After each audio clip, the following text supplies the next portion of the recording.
is my top 20 films of 2013. If you're just starting to watch this video now, you can always go and check out the extended version of this video, my top 50 films of 2013 on my channel, but for now we're doing the top 20 in this standalone video, but this will also be a part of the top 50 video. Anyway, number 20, The Way Back.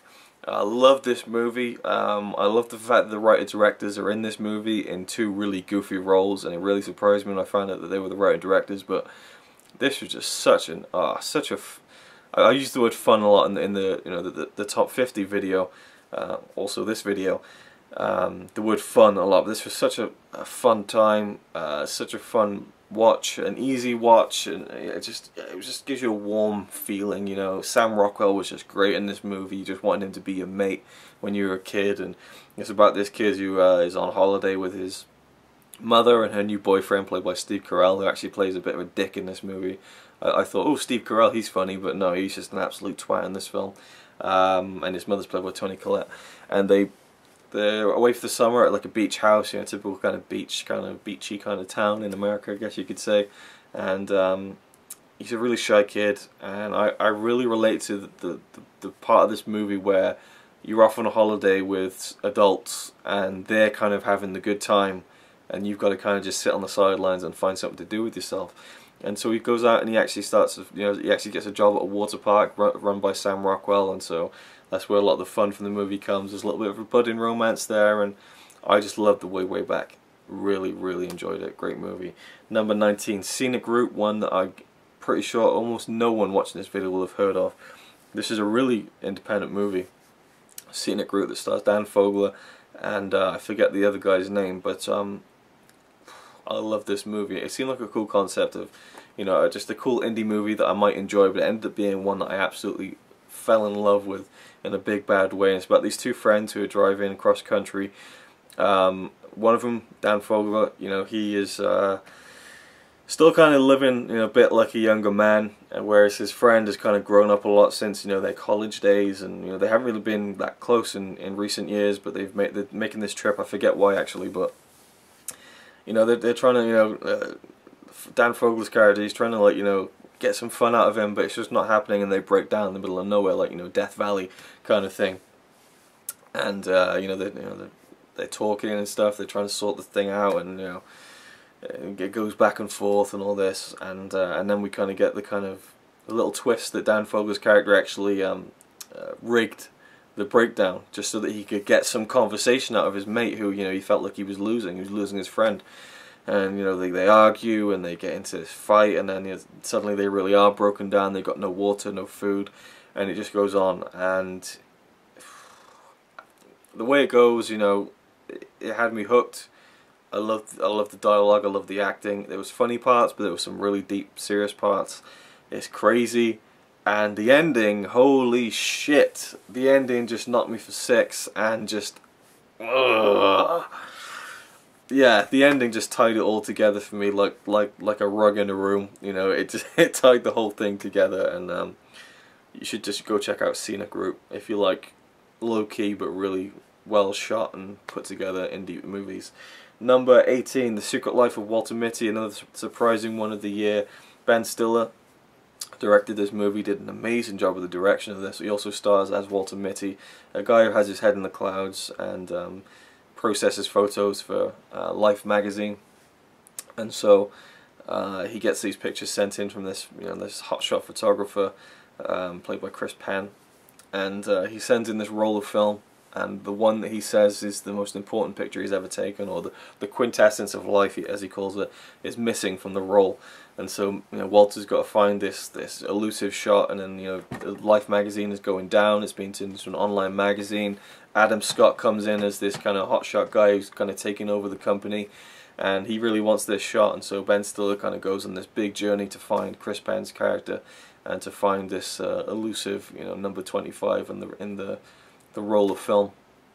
Loved the movie. I loved the, you know, Walter Mitty's daydreams that were kind of really put on screen with all the big special effects, and you know, some funny moments, some inspiring moments. I just thought it was a really great movie. Just yeah, it reminded me of Forrest Gump in a way, not as good, but in that kind of vein, and just really great movie. Number 17, The Place Beyond the Pines. this could have almost been like an absolute masterpiece. This film is kind of a story of two generations, and it's told in 3 parts. It's a 3-part film, really. I mean, you know, every film has 3 acts, but this one is really dung, dung, dung. The first act stars Ryan Gosling. Well, it's all the same story thread, but Ryan Gosling's character only appears in the first third of the film, and I thought he was like the most magnetic, electric kind of performer in the film. And I've said in the past that I feel like Ryan Gosling has kind of worn out his silent act, you know, worn out his silent card. You know, he did the whole kind of barely talking and drive. He did it in this movie at times, and he did it in Only God Forgives. And I feel like Only God Forgives was the ugly stepchild of the 3 silent performances, whereas he got away with it 2 out of 3 times with Drive and this movie. I thought he was great in this movie. I loved his presence, his on-screen presence and charisma. And he's this biker who does like carnival shows, and he slept with Eva Mendes' character at one time, and then he comes back to the same town a year later and finds out she has a son, his son, but she's with someone now, and he decides to stick around in town. He wants to provide for his son, and kind of has a change of, you know, I mean, he's got tattoos, every tattoo on his face, and he's just a complete dropout, but he decides to try and make something for his son, and so he goes into bank robbing, and then you see the fallout from that. And then we see another kind of side of the story with Bradley Cooper, who plays this cop who was involved in this incident where he's kind of being scrutinized and he's kind of been put in a tough position. Ray Liotta comes into it in this part of the film. And then we flash forward, you know, like, I don't know, 15, 16, 17, 18 years, something like that.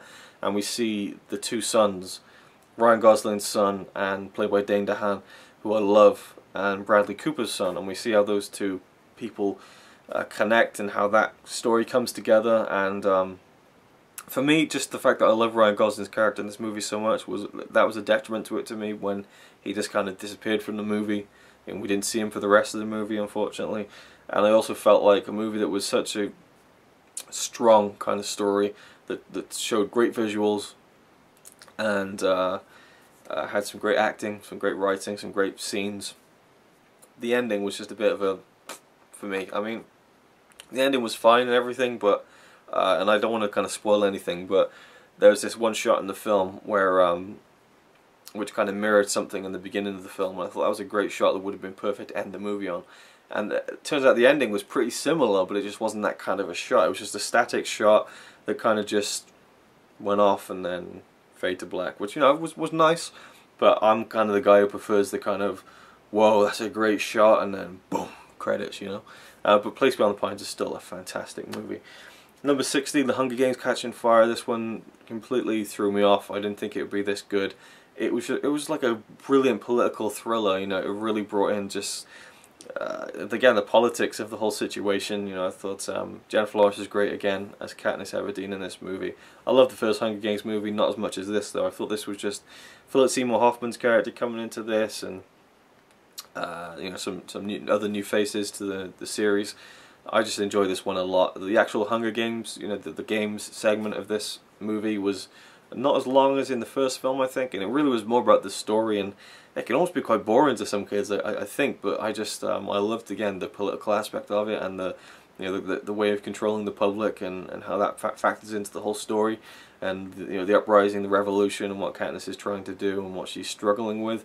And again, I feel like in the first Hunger Games movie she was just really struggling to survive, whereas in this movie she is struggling with the weight of the world on her shoulders. Literally everyone is looking at her as a beacon of hope in the world in Pan Am, and I just thought she pulled it off brilliantly, and the ending was one of those Empire Strikes Back endings. It was just badass that I really love when a movie like that ends on such a bad note, and it's just like, oh, I loved it. Number 15, The Spectacular Now. I feel like the way back, and, you know, the Kings of Summer being touted as these great coming of age movies, and they are, but The Spectacular Now just blew them out of the water for me in terms of a coming of age film. We got Miles Teller, I want to say, that just popped into my head. I don't even know if it's true. I think he just got cast in the Fantastic Four movie. He plays a guy, a teenager who's kind of an alcoholic actually, and he just lives life to the full, you know, and he is estranged from his father, and he kind of meets this girl in the film, but the whole time he's really trying to get back with his ex-girlfriend played by Brie Larson.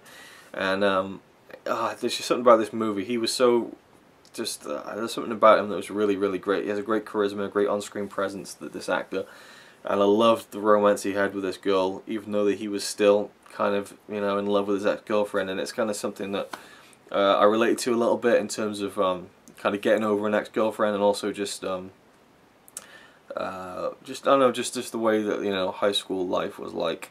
And I just love the way the movie was made, and how it was shot, and how it's presented, and everything that goes along with it. In fact, I want to watch it again now I'm thinking about it and talking about it. And there's just one line at the end that Brie Larson said that really got me, and just, oh, you know, it cuts pretty deep and close to home. And then I'm trying to think of how it ended, really. Yeah, I liked how it ended. I felt like where it was going to was kind of like a more dramatic kind of, but there was still the underlying dramatic theme throughout the movie that, you know, yeah, he's having fun, he's drinking, but, you know, there's actually quite a lot of, you know, hurt and despair beneath the facade that he puts on. And oh, I remember the ending now. Yeah, I really did like the ending. I liked how it was realistic to me and not typical, which I liked and appreciated. Number 14, Filth.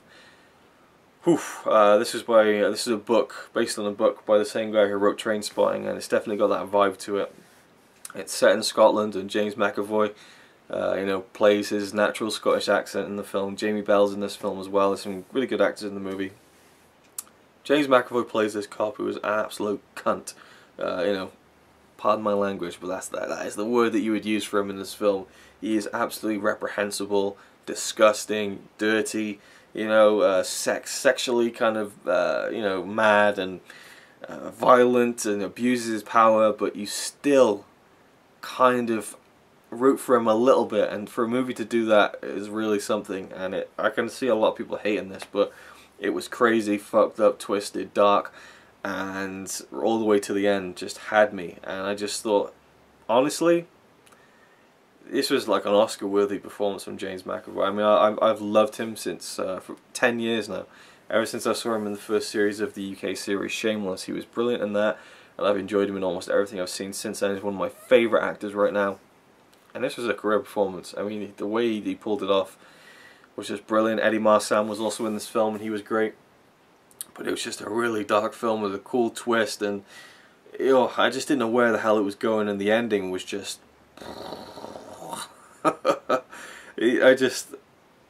I almost felt like crying at the end and laughing at the same time. It was just such a sensory overload. I'm probably overselling it, but I just like couldn't believe that that's how they ended the movie. And I read that the book ending was even more kind of filth. Just see it. Just try it. But again, if you don't like sex scenes and stuff like that, I mean, it's not too graphic or anything. It's not, you know, like another film on this list, but, you know, it's a very graphic movie. Number 13, Ain't Them Bodies Saints. This is another independent movie, directed by David Lowery, and I actually tweeted him my 2013 in cinema video, which, you know, the title card of which featured a clip from that movie, which is probably one of my favourite shots of all of 2013. He favorited that tweet, so that was very cool that the director of that film got to see my video. Ain't Them Bodies Saints is a great kind of crime movie, you know, kind of like a Bonnie and Clyde kind of thing, I guess you could say. Only, you know, what happens when they get caught, you know. And Rooney Mara plays, you know, the woman in the relationship. Casey Affleck plays the man. And, you know, they got caught. And she, you know, had a daughter and was out of prison, and he was in prison. And the movie is about a couple of years later, you know, after the crime incident went down. He comes out of prison, or I think he escaped even. I'm not quite sure how it went down. It's been a while since I've seen it, but I did love it. I loved everything about it. The way it looked, the cinematography was gorgeous. Yeah. I mean, it's got the trappings of an independent film for sure, but I loved it nonetheless. I thought Rooney Mara was great in the movie. I think Ben Foster was in this. I loved his character. Casey Affleck was something of a revelation this year. I'll talk about him in another film in this list, in the top 10.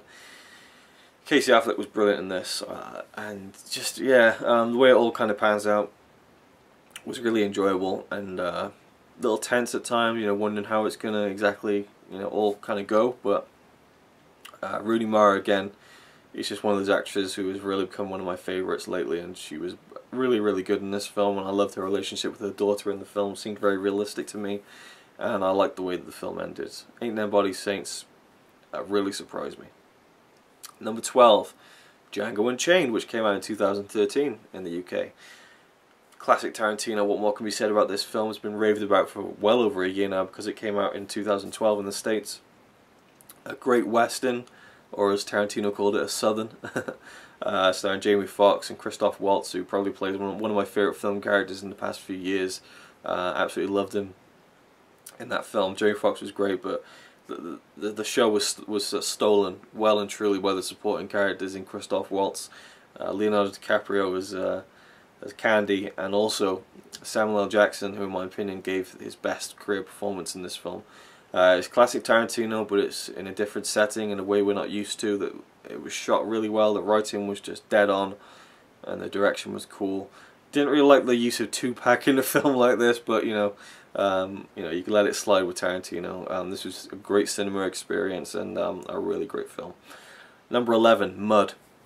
Another independent movie, starring Matthew McConaughey, and for me this is part of what people are now calling the McConaissance, the renaissance of Matthew McConaughey's career, where he's kind of gone from these silly romantic comedies to these powerhouse performance films.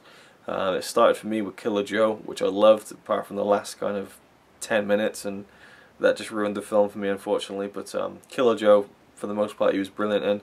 This film, Mud, and what was it? Wolf of Wall Street he was in, and of course Dallas Buyers Club, which for me is technically a 2014 film, and I'll get to that actually before I finish this video. Yeah, Mud. He plays the titular character of Mud, this kind of almost stick of the dump kind of character out in these, I don't know, you call it like out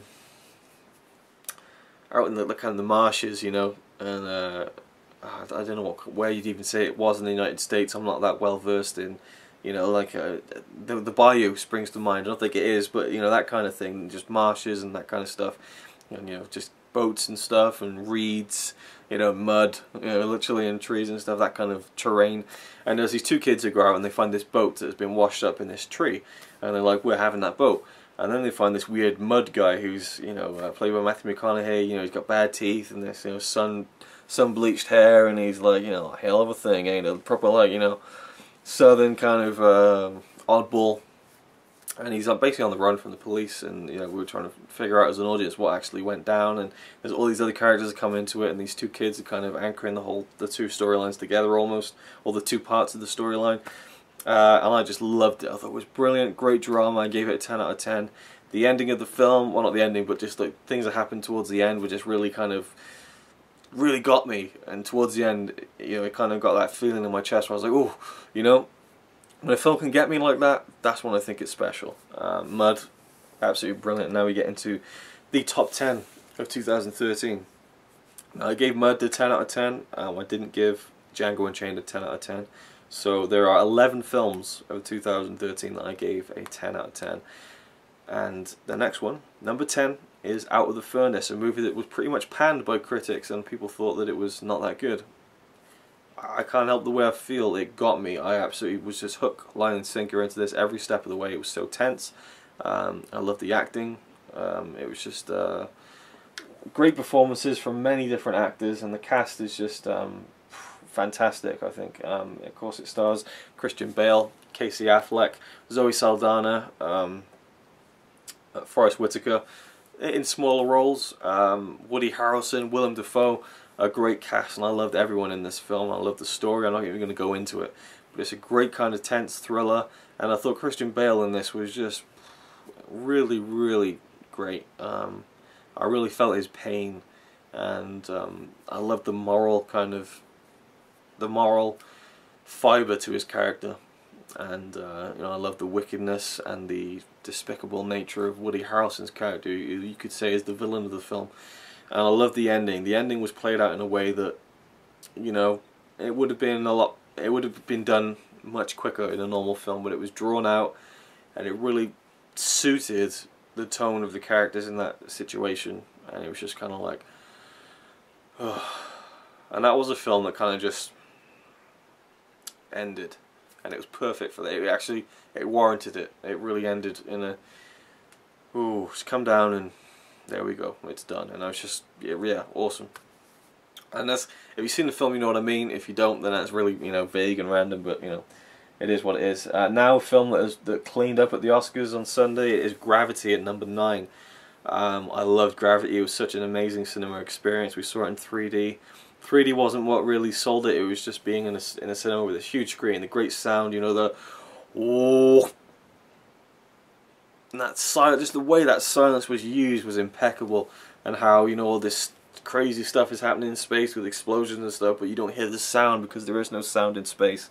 But we'd hear the score to kind of amp it up for ourselves and things like that. And yeah, Gravity was just a great cinema experience, a great kind of visual assault, a great technical and, you know, visual effects assault, I guess you could say. And I thought Sandra Bullock was fantastic in the film. George Clooney was good, but she was really, well, the only thing that you could really hold on to and you know, get anchored to as in terms of her performance. But she did a fantastic job, and I loved, you know, it was, you know, you can say that it was really kind of stretching it in terms of just throwing everything at this character, like, oh, she's got it sorted, oh no, we're going to do this and pull this underneath from her, you know. And it just kept on going and going and going, but the journey just kept getting more, you know, and I just thought it was a fantastic piece of filmmaking, and done so well, deserves all the awards in my opinion. I don't care what anyone says. I thought it was a brilliant film, 10 out of 10 for me. Gravity was awesome. Number 8, Rush, Ron Howard directed film. Oh, and I'm so glad that Alfonso Cuarón won the Best Director for that film, Gravity in particular. Really deserves it. He's one of my favourite directors. Rush, directed by Ron Howard. Gutted this didn't get nominated for anything. At least the score, which I thought was absolutely incredible by Hans Zimmer, really added so much to the film. It is the true story of the F1 Formula 1 rivalry between James Hunt and from the UK, from England, and Niki Lauda, the German. I think he was an Austrian, maybe. Austrian, I think. And it, you know, true story and everything. And we have Daniel Bruhl playing Niki Lauda. We have Chris Hemsworth, Thor himself, playing James Hunt, and they both did an amazing job of capturing the, you know, the spirit of these two guys, these two Formula 1 drivers. James Hunt's no longer around. Niki Lauda still is, and I thought Daniel Bruhl should have easily won an Oscar for that performance. I mean, I don't know. Well, I guess, you know, compared to kind of Jared Leto, you know, I guess it kind of pales a bit. But for me, he just was absolutely perfect. And you hear Niki Lauda talk now, and he got the voice down perfectly.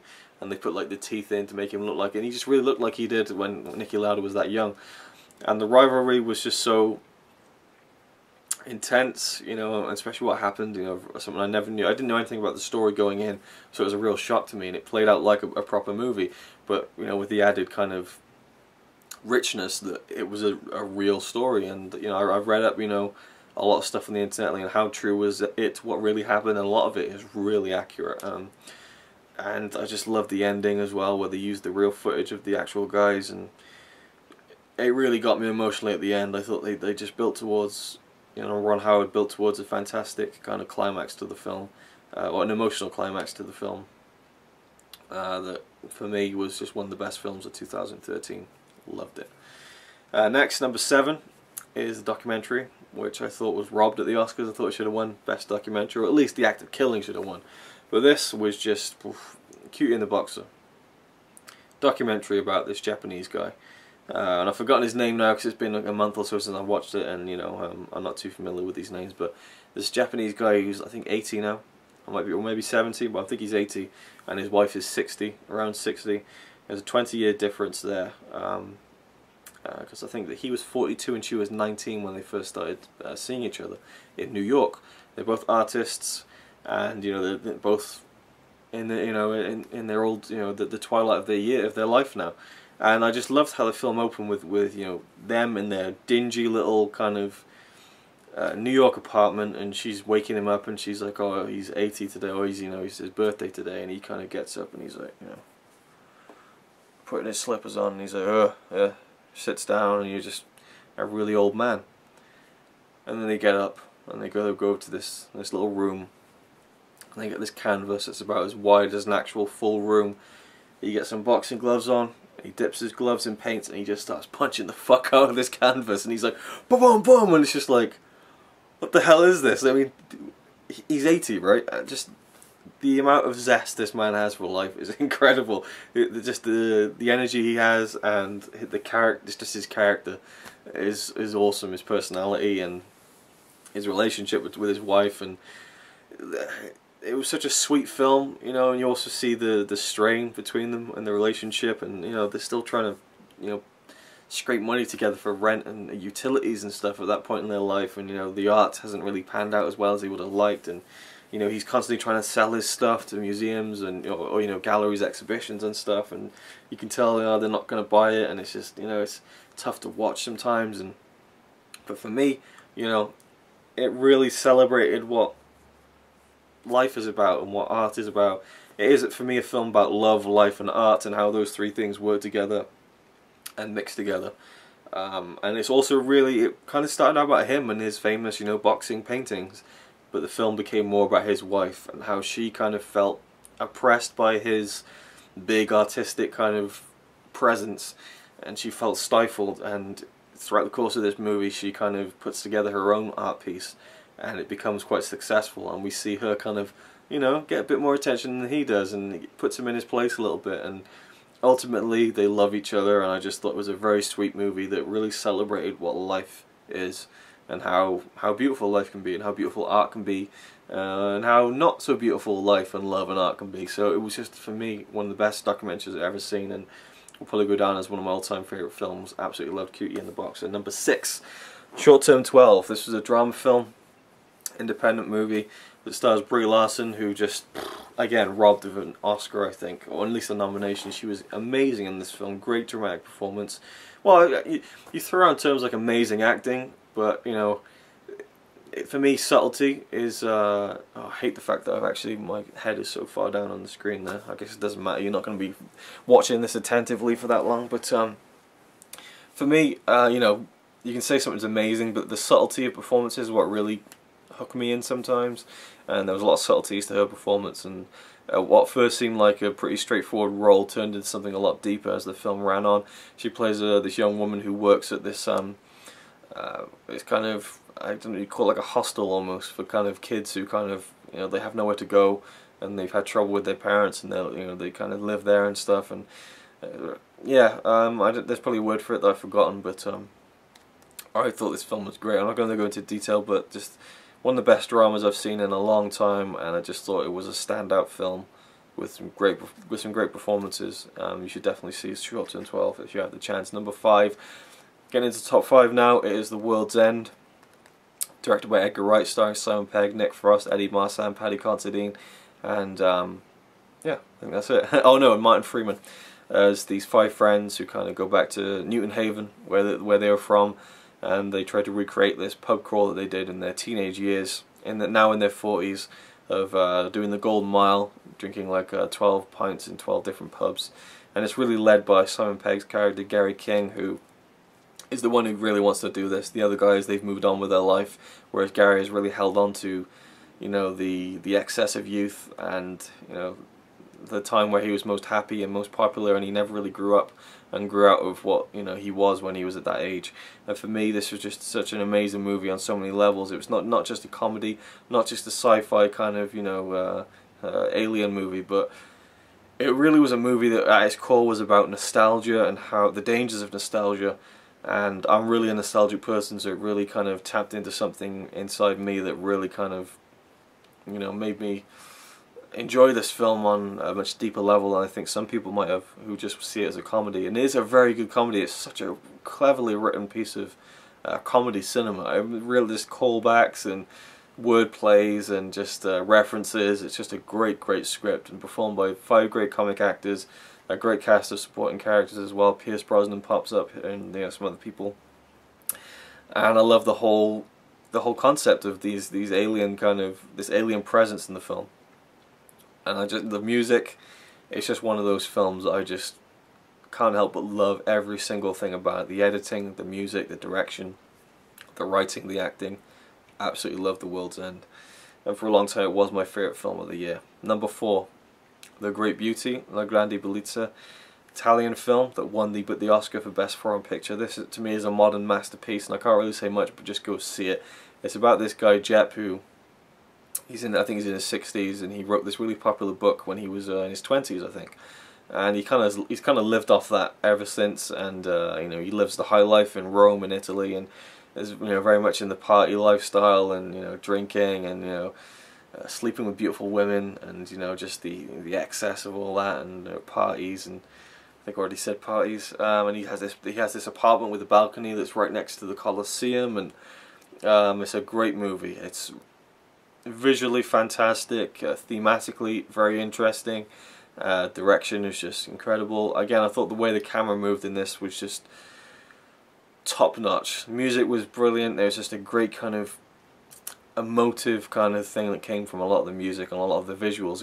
I love it when visuals and the music or the score really kind of combine to make something really, you know, emotive. And I feel like The Great Beauty did that on more than one occasion, definitely. And just some great little, I loved the film. It was brilliant. It really was quite brilliant. And yeah, you should definitely see The Great Beauty.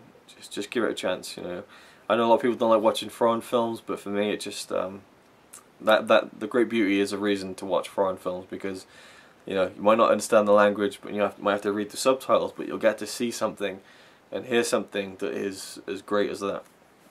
Number 3, Prisoners. You know, this is a movie that I feel again was underlooked at the Oscars. An amazing murder, well, not murder, I don't know why I said murder, an amazing crime mystery thriller, that's what I was thinking of, murder mystery, an amazing crime mystery thriller. Hugh Jackman, amazing performance. Jake Gyllenhaal, amazing performance. A great movie about these two girls who get kidnapped and go missing. You know, Hugh Jackman's one of them was, which is Hugh Jackman's daughter. And Terrence Howard is the father of the other girl, but Hugh Jackman just takes it to a whole other level, and it really makes you question, how far would you go if your daughter was missing, and, you know, you felt like the police weren't doing everything they could. How far would you go? How far would you take it? And Hugh Jackman takes it so far, but to the point where you just kind of think, if I was in that situation, maybe I would do that, you know.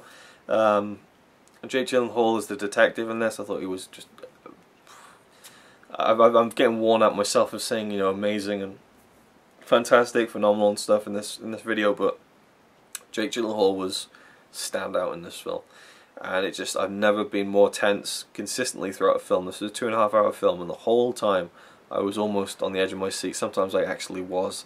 An amazing film. Number 2 is Blue is the Warmest Color, or La Vie d'Adèle. Chapters 1 and 2. This movie is a controversial one. I guess the thing I kind of don't like about this film is the sex. I'm just texting someone while I'm doing this, sorry. It's the sex scenes. This film is about two women who fall in love and fall in lust, played by Adele Exarchopoulos and Léa Seydoux. And Adele, and the character's name is Adele as well.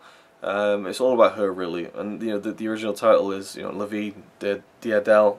I'm not sure how you pronounce it, but the life of Adele, chapters 1 and 2. We see a part of her life where she's grown up, and then another part of her life, or it doesn't jump or anything, but, you know, we just see that something happens in the middle that kind of splits kind of what happens in her life. And she meets this girl, and she kind of realizes that she's a lesbian, and it's a slow burn into her kind of discovering her sexuality. And then she meets this girl with blue hair, played by Léa Seydoux, who's just magnetic in this film, and Adele Exarchopoulos is just fantastic as well. And I'll be doing a full review of this, by the way, and I'll get to that after I've talked about this film. The sex scenes, they're very full on, they're very graphic, they last quite a long time. And this isn't really something that's new in terms of European cinema, but a film that's so critically acclaimed, you know, and has had more eyes and attention on it than, you know, some other kind of European films, I guess you could say. It's been scrutinised, and of course the infamous interview that the two actresses gave, where they said they never work with the director Abdelatif Kechiche again because they spent 10 days filming this sex scene. They felt like he was very controlling, and, you know, would do like 100 takes of a scene, you know, not the sex scenes, but you know, just any old scene. The filming went from 2.5 months to 5 months, and you know, it was a grueling experience. They since have said, you know, that life is much harder, but you know, and just that it was a tough film to make. But you know, there's been a lot of negative press around it, and Abdel Latif himself even said that he doesn't even want the film to be released now because he feels like it's been tarnished because of what has been said about it, and that's a real shame to me. But it is a fantastic piece of drama, beyond fantastic. This is a real, raw, heartbreaking, heartwarming story about love, lust, passion, acceptance, fitting in, and growing up, and finding yourself. And I think Adele Exarchopoulos did an amazing job in this film. You know, I think she was only 18 when she made this film, and she just blew it out of the water. Just a powerhouse of a performance. Léa Seydoux again was brilliant, and such a raw film. The sex scenes, you know, I always say that I think that sex scenes are pretty pointless in films. I have to say the 3 graphic sex scenes in this film, they did serve a purpose, and each of them were different, and it did kind of highlight something and what they're there for me.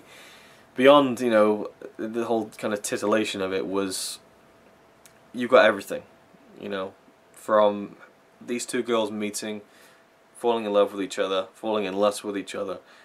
You know, we got to see everything. You know, we got to see the honeymoon period, we got to see the intense, you know, sex that happens, and we got to see the more kind of romantic, kind of tender love making that goes on, and we got to see the fights and everything in between. You just got everything in this film, you know. Beyond them sitting on the toilet taking a piss, we got to see everything about their relationship, and that is why I feel like those sex scenes were in there. It's a 3-hour long film, but I do think the film would have been just as good without those sex scenes. And you know, it was a bit too graphic for me, and I'll talk about it in my full review. But there is a point in the film where Adele at the beginning has sex with a guy, you know, to kind of see if she kind of likes guys, and she gets off of him, and you can kind of see her from a very unflattering angle, and you can see his penis, and it is erect. And I just think, you didn't need to see that, and you know, what did they do to get this actor? You know, yeah, that was a bit seedy for me, that shot, I have to say. But I can't discount, you know, the whole film based on that, and for me, just an amazing movie that I almost gave my, you know, I almost called it my favourite film of the year.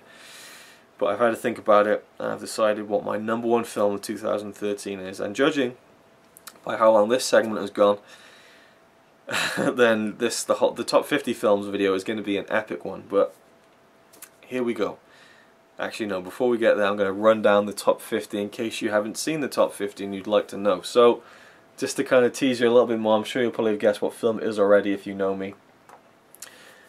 From 50 to #2, in order: Pacific Rim, Oblivion, Frozen, Wreck-It Ralph, Breathe In, Enough Said, Inner World, Prince Avalanche, Spring Breakers, Stoker, Stories We Tell, The Act of Killing, Monsters University, Alan Partridge, Alpha Papa, All Is Lost, The Dark Knight Returns Part 2, Ender's Game, The Wolverine, The Hobbit, The Desolation of Smaug, Thor: The Dark World, Big Bad Wolves, Nebraska, Trance, Francis Ha, About Time, The Kings of Summer, Behind the Candelabra, American Hustle, Elysium, Yagton, The Way Way Back, Scenic Route, The Secret Life of Walter Mitty, The Place Beyond the Pines, The Hunger Games: Catching Fire, The Spectacular Now, Filth, Ain't Them Body Saints, Django Unchained, Mud, Out of the Furnace, Gravity Rush, Cutie and the Boxer, Short Term 12, The World's End, The Great Beauty, Prisoners, and Blue is the Warmest Colour, leading us to my favourite film of 2013.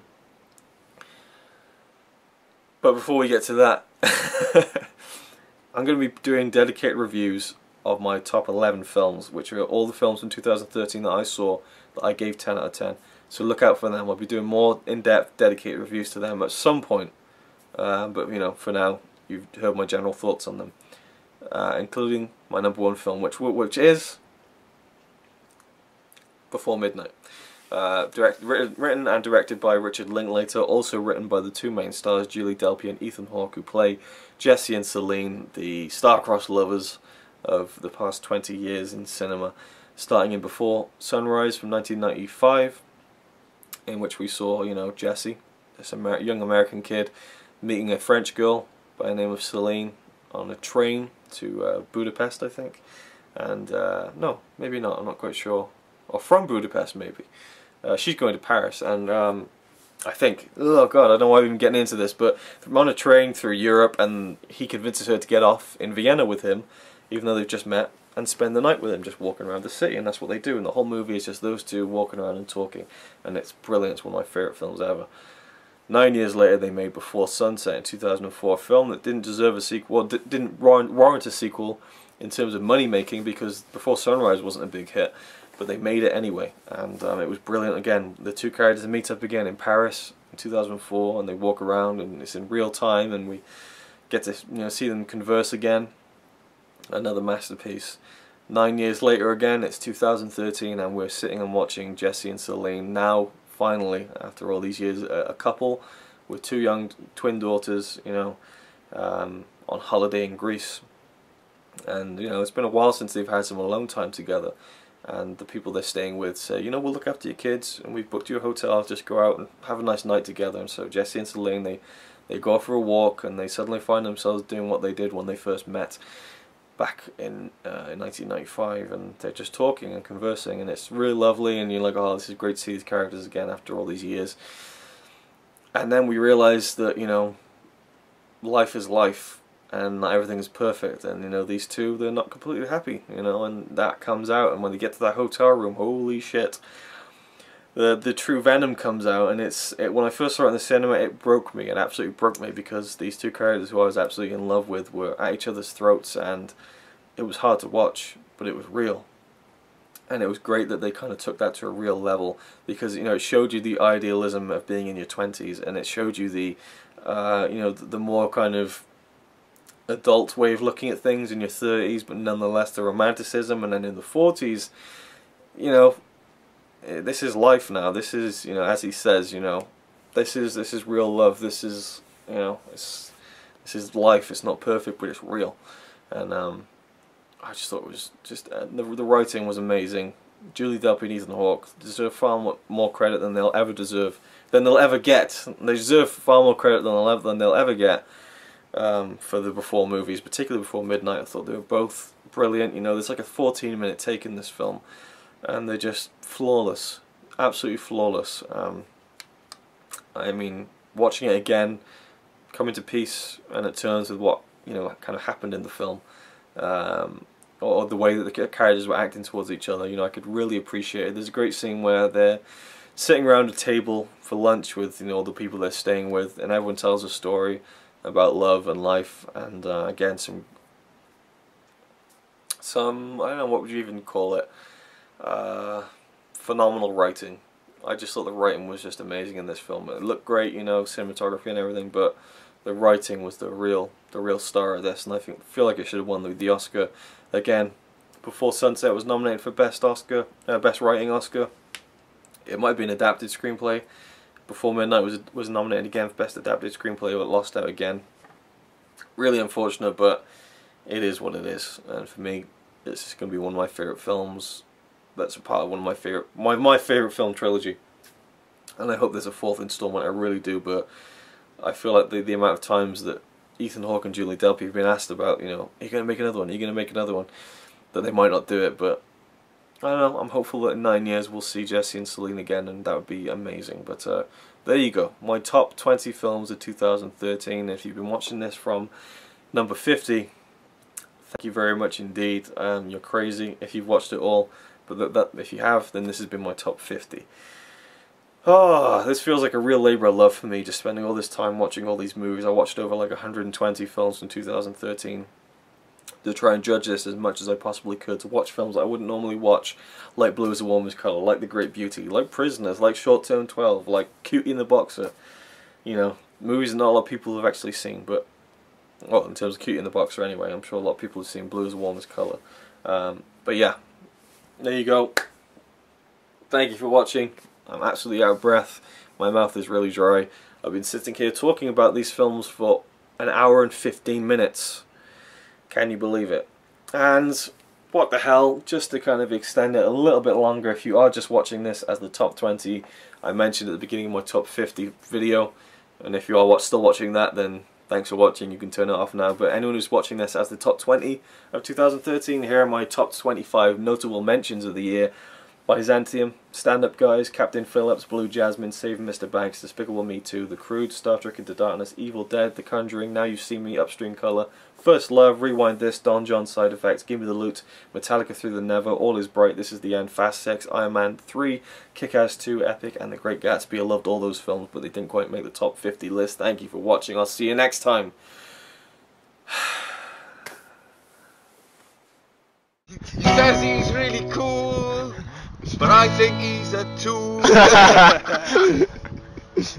Even though I'm sure he's a quite nice guy, really. He's a quite nice guy, really.